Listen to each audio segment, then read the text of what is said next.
Throw it up. Start twerking like Miley. Oh yeah, twerking like Miley. Demorou um pouco para ele chegar lá da China, mas finalmente é a hora da nossa análise do OnePlus 5, ou OnePlus 5, dependendo do lado da rua que você mora. Ele chegou com um preço um pouquinho mais caro do que da geração passada, mas continua tendo especificações bem legais e um valor que bota a concorrência para correr. O desempenho dele é um dos mais rápidos que eu testei até agora, e as câmeras conseguem fazer umas fotos bem legais. Mas isso não é tudo que essa fera de aparelho tem de bom não. Vem comigo que eu vou explicar direitinho. Para poder falar do desempenho excelente do OnePlus 5, eu vou começar pelo hardware. O processador é o Snapdragon 835, que é o mesmo que está aparecendo aí nos principais tops de linha atuais. Mas enquanto a maioria dos concorrentes fica nos 4 GB de RAM e 64 de armazenamento, o OnePlus 5 chega com uma versão de 6 GB de RAM e 64 de espaço interno e outra com absurdos 8 GB de RAM e 128 de armazenamento. E sim, eu disse mesmo 8 GB de RAM. É um número tão alto que dá até para dizer que ele é meio exagerado e desnecessário para um smartphone. Mas também não dá para falar que ele faz o aparelho ficar lento não, porque esse é um dos celulares mais rápidos que eu testei até agora. O celular é muito rápido na hora de ligar, desligar e reiniciar, e também para abrir, fechar e trocar os aplicativos. O sistema roda liso o tempo todo, os aplicativos mais pesados são carregados com bastante velocidade, e mesmo os games mais exigentes também funcionam extremamente bem. E com toda essa memória RAM, o OnePlus 5 também se dá muito bem para manter vários aplicativos funcionando ao mesmo tempo. Uma coisa que vale mencionar é que ele não vem com espaço para um cartão microSD, então é uma boa ideia você parar para pensar bem antes de escolher se vai comprar a versão com 64 ou com 128 GB de espaço interno. Até porque você vai precisar de espaço se quiser aproveitar bastante um outro ponto forte do aparelho, que é a câmera.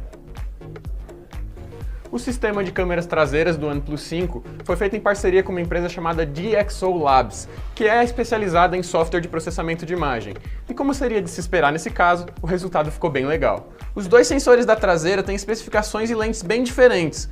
Um deles vem com 16 megapixels e abertura de 1.7, enquanto o outro tem 20 megapixels e uma abertura bem mais estreita, que é de 2.6. É graças a esse segundo sensor que o OnePlus 5 consegue fazer fotos com zoom ótico de 2 vezes, o que ajuda bastante na hora de tirar fotos boas em distâncias maiores. O resultado é que as imagens diurnas ficam realmente excelentes. Elas são claras e nítidas, têm um ótimo nível de detalhes e as cores são bem ricas. E o foco automático também é bem rápido. As fotos ficam muito boas tanto durante o dia quanto à noite, mas ficam com um pouco de ruído em ambientes à meia luz e podem sofrer um pouco com lens flare nas fotos tiradas com a câmera voltada para a direção em que o sol estiver. Uma coisa legal é que o software vem com um modo específico para facilitar as fotos com fundo desfocado. É só deslizar o dedo da direita para a esquerda no modo automático e segurar o celular no lugar para conseguir ver a magia acontecendo. Quando você bate a foto, ele salva tanto a versão com fundo desfocado quanto uma com tudo focado normalmente. As fotos com esse efeito ficam com algumas partes bem destacadas e o resultado é muito bonito, mas de vez em quando dá para perceber que o efeito de desfoque fica um pouco exagerado nas bordas dos objetos mais próximos. Aí quando isso acontece, as fotos podem acabar passando uma sensação meio fake, então é melhor você tirar várias imagens seguidas para poder escolher a melhor delas depois. Quem quiser ter um pouco mais de controle sobre os sensores duplos e sobre outros elementos das câmeras, pode usar aí o modo Pro, que é o nome que a OnePlus deu para a modalidade manual. Falando agora das selfies, a câmera frontal tem 16 megapixels e uma abertura de 2.0, então você vai conseguir fazer ótimas fotos durante o dia e algumas até razoáveis durante a noite. O OnePlus 5 não tem um flash LED frontal, mas a tela pode agir como flash se o ambiente realmente estiver muito escuro. O resultado nesse caso fica bem legal também. Nos vídeos, o OnePlus consegue fazer ótimas gravações em 4K e tem uma boa estabilização eletrônica. O modo de câmera lenta é meio limitado no 720p e acaba não saindo muito bom, mas o time-lapse é bem interessante e pode ser gravado em Full HD. Confere aí o resultado. Agora vamos falar da interface. O OnePlus 5 vem com o Android 7.1 Nougat instalado de fábrica com o estilo personalizado do Oxygen OS. Em um primeiro momento, é fácil ter a impressão de que a gente está usando um Android puro mesmo, porque tanto o funcionamento básico quanto o visual são muito parecidos com os originais da Google. Isso é muito bom, porque faz tudo funcionar lisinho e facilita as coisas para quem está acostumado com a experiência padrão da plataforma do robozinho verde. A diferença aqui está nos detalhes mesmo. Um exemplo é a possibilidade de trocar livremente entre os botões capacitivos e as teclas de navegação na tela, o que é ótimo, porque por mais que os controles físicos tenham LEDs próprios, eles só acendem depois que você toca neles. Pelo menos dá para trocar a ordem dos botões de navegação, então é só você escolher o jeito que te agrada mais e se acostumar com isso mesmo. Além disso, o software tem um monte de funções legais que não são obrigatórias, mas estão lá se você quiser usar. Por exemplo, tem um modo de leitura que foi feito para não cansar a sua visão e um modo para games que desativa notificações e botões físicos na hora de jogar. Enfim, dá para você dizer que a OnePlus pegou o melhor do software puro do Android e misturou com as funções mais legais dos rivais modificados, tudo num sistema que funciona muito bem. Ah, e eu sei que teve gente que reclamou que a interface do Oxygen OS tinha uns movimentos meio gelatinosos de vez em quando, mas o OnePlus deve ter corrigido isso em alguma atualização, porque comigo não rolou nenhuma vez. Indo agora para a tela, a gente não teve nenhuma surpresa por aqui. O display é AMOLED, tem 5,5 polegadas e resolução Full HD. As imagens saem com ótimo nível de detalhe e as cores são bem vivas, mas sem exagero de saturação.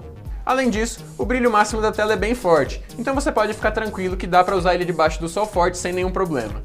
Seria de se esperar que um celular com tela grande, como é o caso do OnePlus 5, viesse com uma resolução Quad HD pelo menos, mas também não é como se a experiência de uso fosse melhorar muito com isso. O display do OnePlus 5 não chama exatamente atenção, mas é muito bom mesmo assim. Sobre o design, a gente pode até criticar e dizer que a OnePlus não foi a empresa mais criativa do mundo, mas também não dá para dizer que o celular é feio. A frente do OnePlus lembra bastante um Galaxy S7, incluindo a posição e o formato do sensor de digitais e o vidro 2.5D. Já a traseira parece até uma versão miniatura do iPhone 7 Plus. Até o esquema das câmeras duplas saltadas e a posição da faixa da antena são muito parecidas com o celular da Apple. Em todo caso, a lateral tem uma coisa legal além dos botões tradicionais de volume e de energia. O OnePlus 5 tem uma chavinha física que tem uma função bem parecida com a do iPhone 7 mesmo. Ela tem 3 níveis e serve para você deixar o celular tocar livremente, ativar o modo não perturbe ou deixar ele totalmente silencioso. E isso é legal porque deixa você controlar esse tipo de coisa sem nem ter que tirar o celular do bolso, por exemplo. Na mão, o celular tem uma pegada muito boa. A curvatura da traseira é suave e se encaixa muito bem na palma da mão. O OnePlus 5 é um celular fino e passa uma sensação de leveza quando você segura ele. O metal da carcaça é bem liso, mas a textura dele ajuda o aparelho a não ficar escorregadio. E mesmo quando você acaba deixando ele cair, coisa que eu faço bastante, o celular mostra que é bem resistente e consegue sobreviver sem danos visíveis na tela e sem amassados na carcaça. No meu caso, só acabou saindo um pouco de tinta na parte de cima. Mas vale mencionar também que ele não é resistente à água, viu? Ah, e já que a gente está falando da resistência do OnePlus 5, uma coisa legal de falar é que ele vem na caixa já com uma película protetora aplicada. O nosso tá sem porque eu fui mané e acabei tirando. Falando agora da bateria, o OnePlus 5 consegue resultados muito bons com suas reservas de 3.300 mAh. No nosso teste de estresse, a gente coloca o celular para rodar um vídeo no YouTube por 1 hora com o brilho da tela no máximo. E nessa situação, o OnePlus consumiu energia o suficiente para render um pouco mais de 11 horas antes de ficar sem energia.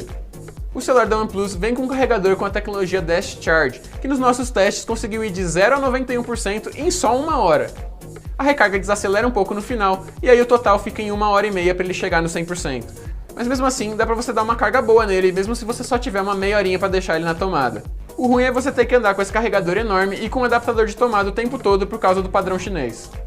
Isso basicamente significa que mesmo que você seja um daqueles usuários bem intensivos que jogam bastante durante o dia, você não vai ter muita dificuldade para fazer a bateria aguentar até você chegar em casa. Em todo caso, se você é um daqueles que abusa mesmo e não para de usar o celular nem por um segundo, então eu tenho mais uma boa notícia.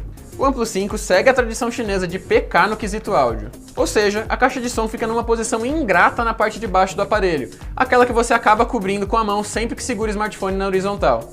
E como todo bom celular chinês, ele também não vem com fone de ouvido na caixa. Por fim, vale também falar que o OnePlus 5 vem com 2 espaços para chip de operadora e que o leitor de digitais é muito bom tanto para cadastrar quanto para desbloquear rapidinho o celular.